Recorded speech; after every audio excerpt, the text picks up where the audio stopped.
மத்திய பட்ஜெட் நாளை தாக்கல் செய்யப்பட உள்ள நிலையில் மக்களின் எதிர்பார்ப்புகள் என்ன என்பதை தற்போது பார்க்கலாம்.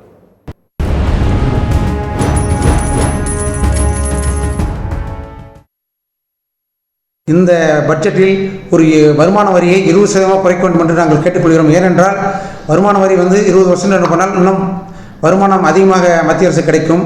அரசினுடைய கொள்கையே 150 கோடி மேல் 1,50,000 கோடிக்கு மேல் வருமானம் ஜிஎஸ்டியில் வரும் பொழுது நாங்கள் வரியை எல்லாம் குறைக்கிறோம் என்று மத்திய அரசு கூறியது. அதை தற்பொழுது நடைமுறைப்படுத்தாமல் இன்னும் இருந்து கொண்டிருக்கிறீர்கள்.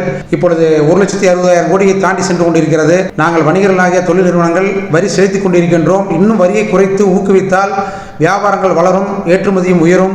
அந்த வகையில் இந்த வருமான வரியை குறைக்க வேண்டும் என்று நாங்கள் கேட்டுக்கொள்கிறோம். மின்சார வாகனங்களுக்கு விதிக்கப்பட்டுள்ள வரியை இன்னும் குறைத்து மின்சார வாகனத்தை ஊக்குவிக்க வேண்டும். மின்சார உதிரி பாகங்கள், பேட்டரி மற்ற போன்றவற்றிற்கு வரி சலுகை அளித்து அதை ஊக்குவித்தால் பொதுமக்கள் அதிகம் அந்த வாகனங்களை பயன்படுத்துவார்கள். இது பொல்யூஷனுக்கு உகந்ததாக இருக்கும்.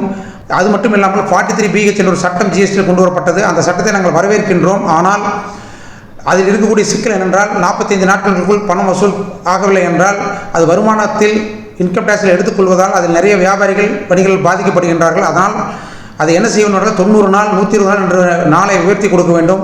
அப்பொழுதுதான் ஈரோட்டை பொறுத்தவரையில் டெக்ஸ்டைல்லாம் 60 நாட்கள் என்பது சாதாரணமாக வியாபாரம். 6 மாதம் கடன் விடுகிறார்கள். அதை ஒழுங்குபடுத்த வேண்டும் என்று நாங்கள் கேட்டுக்கொண்டிருக்கின்றோம் முதலிலிருந்தே.